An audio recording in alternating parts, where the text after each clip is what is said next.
nombre es Ariana Herrera Badilla, residente de segundo año del Hospital de Pediatría del Centro Médico Nacional Siglo XXI. El día de hoy voy a realizar la presentación del cartel titulado Hiperinsulinismo congénito primario, importancia del manejo anestésico. A manera de introducción, es importante recordar que el hiperinsulinismo primario congénito es una de las principales causas de hipoglicemia en el paciente pediátrico, generalmente en pacientes menores de 2 años, pero su debut puede ser desde la etapa neonatal. La importancia de esta patología es que dichas hipoglucemias en el paciente pediátrico se van a relacionar con un daño neurológico que incluso puede ser permanente. Esta patología va a ser una entidad morfológica y genética secundaria a una proliferación anormal de las células betas del páncreas, las cuales se van a encargar de una producción aumentada de insulina. Esta producción aumentada de insulina va a disminuir los niveles séricos de glucosa, causando las hipoglucemias tan importantes en el paciente. Estos pacientes cuentan con distintos factores de riesgo que son asfixia neonatal, madre con diabetes mellitus, así como una restricción en el crecimiento intrauterino. De igual forma, los pacientes pueden tener factores genéticos relacionados con el gen ABCC8, que es un gen relacionado con la secreción de insulina o relacionado con síndromes. El principal es el síndrome de Bett-Wiedemann.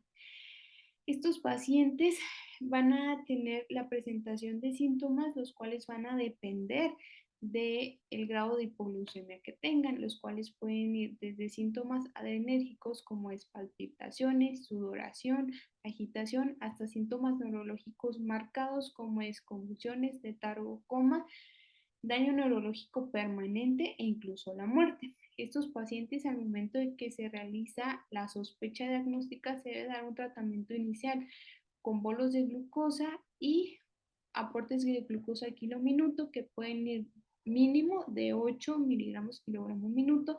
Sin embargo, en ocasiones se aumentan hasta una dosis de 25 miligramos kilogramo minuto.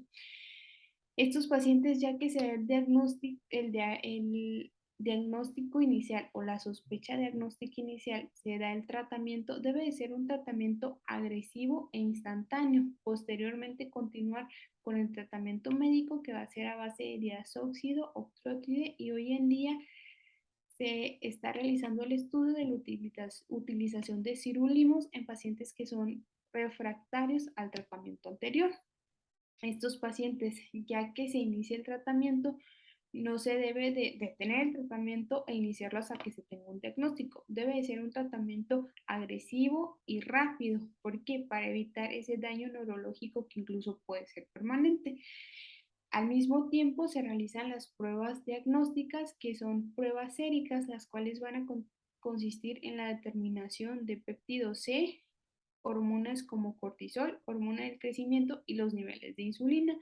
Ya que se dé el diagnóstico, ya se va a estudiar al paciente, ver cómo es su evolución con el tratamiento ya mencionado para valorar el tratamiento final. Estos pacientes, cuando no son controlados con el tratamiento médico, generalmente son programados para una pancreatectomía subtotal o total, dependiendo de la situación de cada paciente. Estos pacientes, es importante mencionar que el paciente pediátrico, generalmente el metabolismo cerebral va a ser a base de glucosa. Es por ello que esas hipoglucemias tan importantes son realmente graves en el paciente pediátrico, especialmente en pacientes de menor edad. Vamos a continuar con la presentación del caso. En este caso es un paciente masculino de 3 meses de edad con un peso de 6.5 kilogramos, un diagnóstico de hiperinsulinismo congénito primario, síndrome de Cushing secundario e hipertensión arterial secundario. Este paciente debuta con crisis convulsivas, las cuales se caracterizan por alteraciones o movimientos anormales en las extremidades superiores y movimientos en forma de chupeteo, las cuales duran entre 40 y 60 segundos. Se realiza el diagnóstico de este paciente por un aumento de péptido C e insulina sérica. Se inicia tratamiento con diazóxido, octrótide, hidrocortisona. Se mantiene con una glucosa kilo minuto inicial de 16, la cual va disminuyendo hasta 5.1, con lo cual se logra mantener una dosis o una glucosa central de 82 a 157. Este paciente cuenta con un antecedente de intubación fallida cuando se realiza la colocación de un catéter venoso central, ya que se realiza una estabilización de la glucosa. Para poder ser intervenido quirúrgicamente se programa para pancreatectomía subtotal.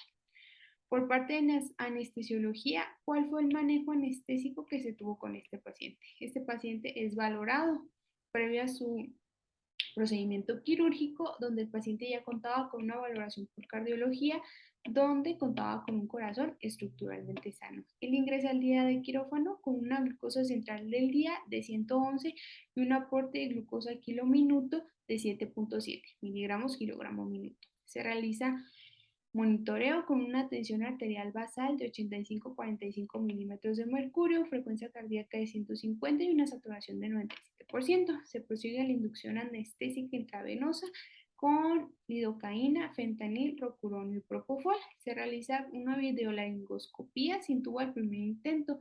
Se observa un poco del 80% y se realiza la intubación con un tubo 3.5 con globo. Se mantiene bajo ventilación controlada, sevoflurane, así como fentanil y dexmedetomidina en perfusión. Durante el transanestésico se mantiene con un aporte de glucosa kilo minuto de 4 a 7.7, con lo cual se mantiene una glucosa central de 120 a 170 miligramos sobre decilitro. El balance de líquidos final fue positivo con 143 mililitros, sangrado de 30 mililitros, un aporte total de glucosa al 5% de 40 mililitros, al 10% de 60 mililitros, una gasometría final en equilibrio hidroelectrolítico ácido-base con una glucosa de 176. El paciente se extuba sin complicaciones bajo una emersión por lisis metabólica y pasa al área de cuidados intensivos pediátricos bajo ventilación espontánea y aporte de oxígeno mediante mascarilla facial.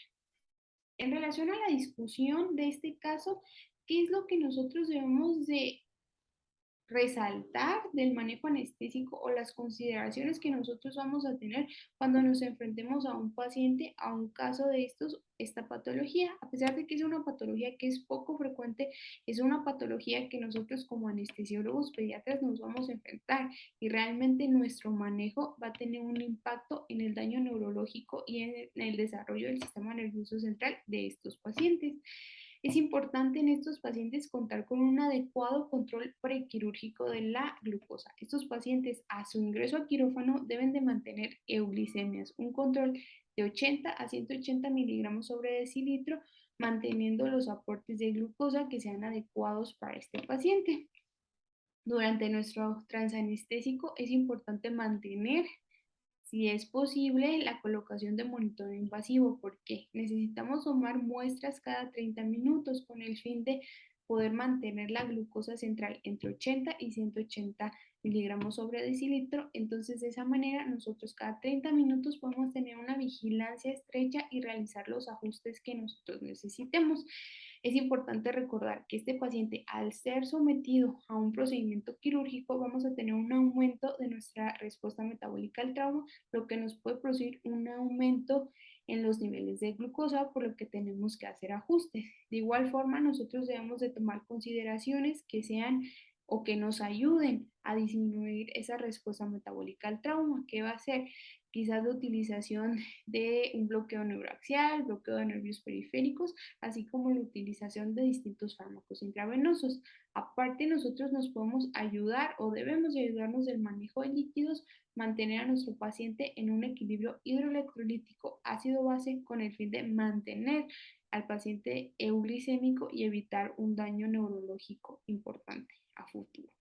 A manera de conclusión, es importante recordar que esta patología va a necesitar o ameritar un manejo multidisciplinario importante, estrecho, con una vigilancia estrecha de los médicos que estén a cargo de estos pacientes. Esto va a ser desde un pediatra que va a realizar un diagnóstico y un tratamiento inicial, los médicos especialistas que van a tener o van a valorar el tratamiento y tomar una decisión final. Y de igual forma, ¿cuál va a ser el papel del anestesiólogo? Nosotros como anestesiólogos pediatras vamos a tener un papel muy importante para poder lograr las metas perioperatorias, como ya mencionamos, de la glucosa con el fin de evitar el daño neurológico a futuro que podamos tener en este paciente. Es importante recordar que estos pacientes en lo que se logra un control de la glucosa, muy probablemente son pacientes que durante un periodo van a tener un ingreso constante de manera quirófana.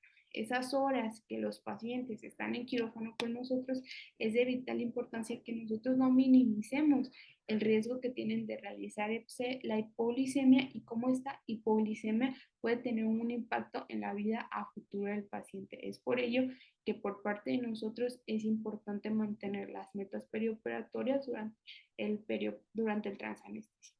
Gracias.